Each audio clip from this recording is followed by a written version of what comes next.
Students, BSc part 1 के paper 1 में हम यूनिट 1 अब कंप्लीट कर चुके थे पिछले लेक्चर में। अब यूनिट 2 हम आज स्टार्ट करेंगे और ये जो टाइटल है इस यूनिट का वो है हमारा स्पेशल थियरी ऑफ रिलेटिविटी, सापेक्षता का विशिष्ट सिद्धांत ना। इसमें जो टॉपिक्स सिलेबस के अकॉर्डिंग हैं वो हैं, पहला है postulates of special theory of relativity, अवधारणाएं इस विशिष्ट सिद्धांत की। दूसरा है लॉरेंट्ज़ रूपांतरण, लॉरेंट्ज़ ट्रांसफॉर्मेशन, जिसके अंदर हम पोजीशन के और वेलोसिटी के रूपांतरण करेंगे। तो इसमें जो कंसेप्ट आता है वो ये है कि लंबाई संकुचन, लेंथ कॉन्ट्रैक्शन, टाइम डायलेशन, समय का जो अंतराल है वो हमें करना है, और वेरिएशन ऑफ मास विद, किस तरह से वेग के साथ मास का परिवर्तन होता है। और लास्ट है जो आइंस्टाइन का वेल नोन एनर्जी इक्वेशन है, मास एनर्जी का, द्रव्यमान ऊर्जा का इक्विवेलेंस, और इससे कि आप एक मास को एनर्जी में और एनर्जी को मास में कन्वर्ट कर सकते हैं ना। इस चैप्टर का जो इम्पॉर्टेंट पॉइंट है, जो रेलेवेंट है, वो अब हम डिस्कस करते हैं कि इसकी आवश्यकता क्यों पड़ी। न्यूटन ने जो कंसेप्ट हमें दिया था उसके अकॉर्डिंग जो स्पेस और टाइम है, आकाश में जो कोऑर्डिनेट्स हैं, आप कार्तीय निर्देशांक लेते हैं, और समय, जब हमने गैलीलियन रूपांतरण किया था और ये देखा था कि न्यूटन के नियम उससे भी उजागर होते हैं, तो उस केस में उन्होंने ये कहा था कि ये सब पूर्ण होता है, एब्सोल्यूट होता है, और कोई भी चीज़ इस तरह से नहीं है कि वो सापेक्ष हो। और अगर कोई दो फ्रेम लेते हैं तो दोनों में जो समय है वो, अगर घड़ियां हैं तो वो एक ही समय रिकॉर्ड करेंगी। ये जो कंसेप्ट है इसको आइंस्टाइन द्वारा चैलेंज किया गया था, और आइंस्टाइन ने ये कहा था कि कोई भी चीज़ एब्सोल्यूट पूर्ण नहीं है, तो जो भी गति हो रही है वो सापेक्ष गति होती है, और इस पे निर्भर करेगा कि हम किस निर्देश तंत्र में स्थित हैं, फ्रेम ऑफ रेफरेंस क्या है हमारा। तो इस कंसेप्ट को लेके आइंस्टाइन ने अपनी ये जो थियोरी है विशिष्टता का सिद्धांत, ये प्रोपोगेट करी, और इसको प्रूव करने के लिए एक एक्सपेरिमेंट हुआ जो कि था माइकलसन मोरले का प्रयोग। और ये इस कंसेप्ट पे था कि उस समय से पहले ये ऐसा माना जाता था कि पृथ्वी जो है सूर्य और के राउंड चक्कर करती है, तो बीच का जो स्पेस है वो हमारा एक द्रव से भरा हुआ है जिसको हम ईथर नाम देते हैं। और अगर ईथर विद्यमान है जिसके अंदर पृथ्वी ऐसे चल रही है जैसे बॉल चलती है किसी भी विस्कस मीडियम जैसे ग्लिसरीन में या इस तरह से, तो इस कंसेप्ट के अकॉर्डिंग अगर हम कोई लाइट सिग्नल भेजें प्रकाश का, लेज़र टॉर्च से भेजें, तो दो दिशाओं में जो कि एक दूसरे के लंबवत हों, तो परपेंडिकुलर डायरेक्शंस में जो अगर सिग्नल वापस लौट के आता है, अगर मिरर लगा दिए जाएं दोनों दिशाओं में एक दूसरे के 90 डिग्री, तो उनमें दोनों में समय का अंतराल होना चाहिए। और क्यों होना चाहिए? क्योंकि पृथ्वी जो है वो सूरज के अराउंड करीब 30 किलोमीटर प्रति सेकंड की स्पीड से चलती है। तो यदि अगर द्रव्य होगा तो उसके अंदर एक टाइम का डिफरेंस आना चाहिए। लेकिन जब ये एक्सपेरिमेंट हुआ तो ये प्रूव हुआ कि उसके अंदर कोई समय का अंतराल नहीं रहता।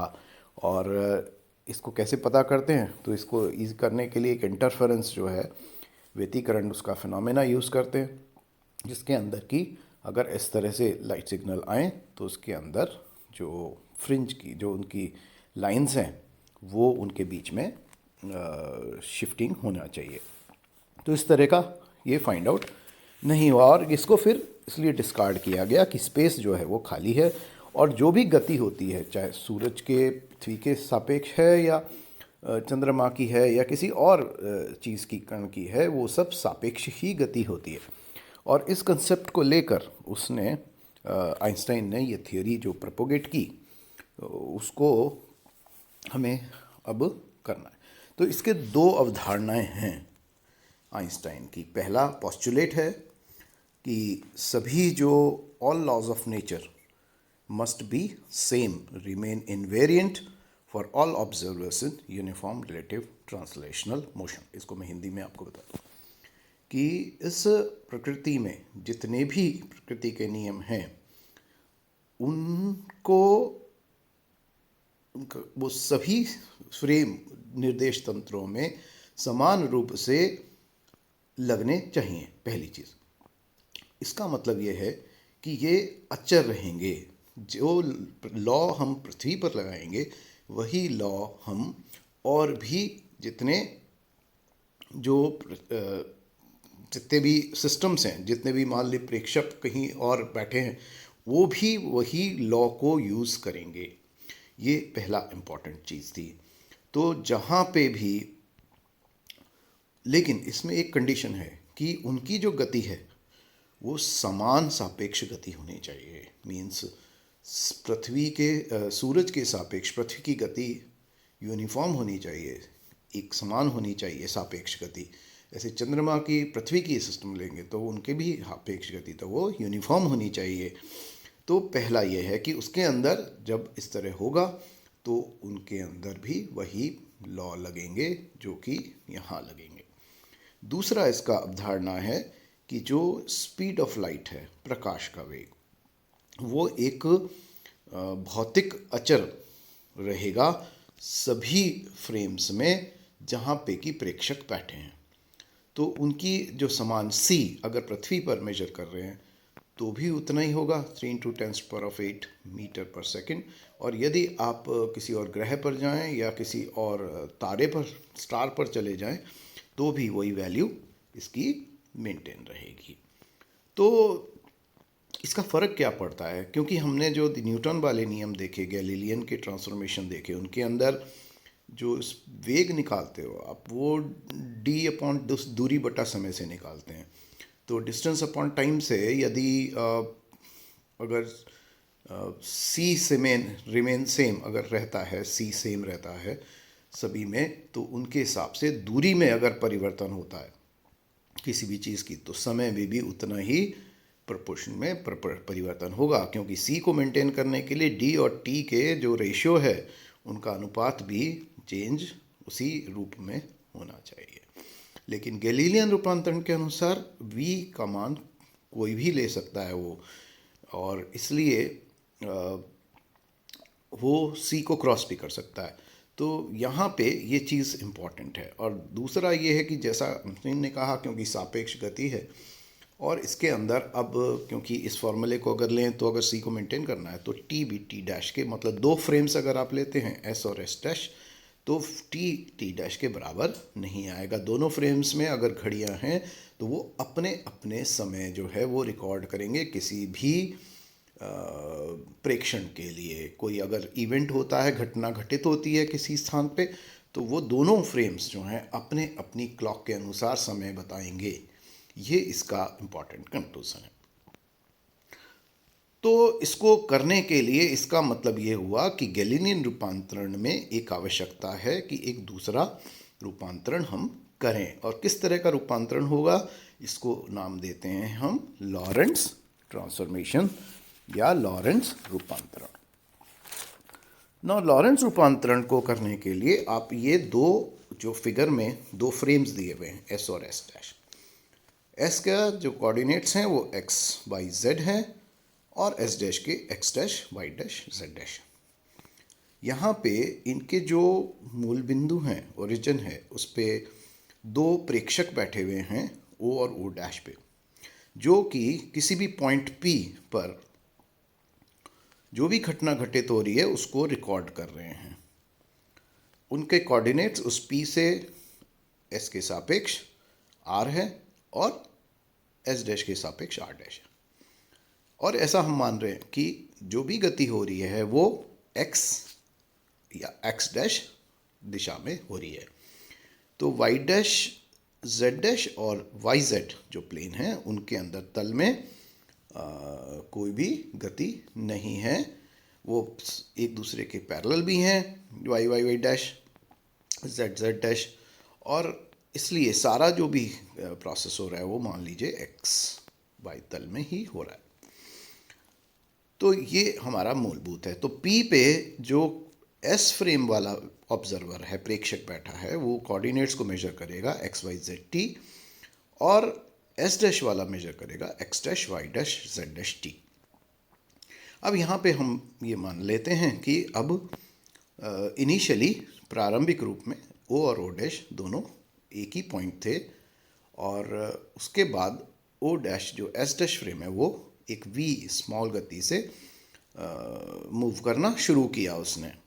जब वो गतिमान हुआ तो ओ और ओ डैश जो है वो अब एक सापेक्ष वेग के से दोनों गतिमान हैं, और जैसे बताया y और y जेड और y डैश जेड पैरेलल हैं, तो इन पे असर नहीं पड़ेगा उस दिशा में। और तीसरा जो हमने धारणा ली थी कि c जो है वो दोनों फ्रेम में समान रहेगा, भौतिक अचर राशि रहेगी। अब इसको कैलकुलेशन करने के लिए कि दोनों फ्रेम्स में वो किसी भी दूरी को, मान लीजिए उस पी पॉइंट खिसकता है, विस्थापन होता है उसका, तो वो क्या मेजर करेगा, एस क्या मेजर करेगा और एस डैश क्या मेजर करेगा। तो जो स्थिर है ओ पॉइंट पे वो क्या मेजर करेगा, क्योंकि एस डैश तो मूव हो रहा है। तो एक बार हम ये कैलकुलेशन करेंगे कि एस के सापेक्ष एस डैश का क्या प्रभाव पड़ेगा। तो इसको करने के लिए हम ये मानते हैं कि t इज इक्वल टू 0 पे एक हम प्रकाश का एक सिग्नल जो है फ्लैश वो भेजते हैं, और कब, जबकि दोनों ओ और ओ डैश बिंदु मिले हुए थे, एक ही पॉइंट थे। तो t is equal to T dash पे o is equal to O dash है पॉइंट, और दोनों जो प्रेक्षक हैं उन्होंने अपनी घड़ियों को मिलान कर लिया। जब वो मिलान कर लिया है तो उसके बाद कुछ समय निश्चित होने के बाद, समय व्यतीत होने के बाद, ओ जो है उस पी पॉइंट की दूरी को नापेगा R is equal to C T से, क्योंकि सी जो है वो वेग है प्रकाश का, और उसके लिए वो इक्वेशन लिखेगा R square is equal to X square plus Y square plus Z square. क्योंकि ये सभी दिशाओं में होगा तो हम इसमें कोऑर्डिनेट्स को यूज़ कर लें, तो X square plus Y square ये एक आपके उसकी इक्वेशन भी होती है। सर्किल में भी इक्वेशन लिखते हैं, तो R square is equal to X square plus Y square plus Z square, और क्योंकि आर जो है सी टी के बराबर है तो X square plus Y square plus Z square is equal to C square T square. Observer O dash के लिए जो लाइट है वो पी पॉइंट पर एक अलग समय में पहुंचेगी उसके अकॉर्डिंग टी डैश, लेकिन क्योंकि आर डैश जो है वो सी टी के डैश के बराबर है, तो इसके लिए वो इक्वेशन लिखेगा X dash square plus Y dash square plus Z dash square is equal to R dash square which is equal to C square T dash square. अब हमें इन दोनों इक्वेशंस के बीच में जो 1 और 2 है उसके बीच में संबंध स्थापित करना है।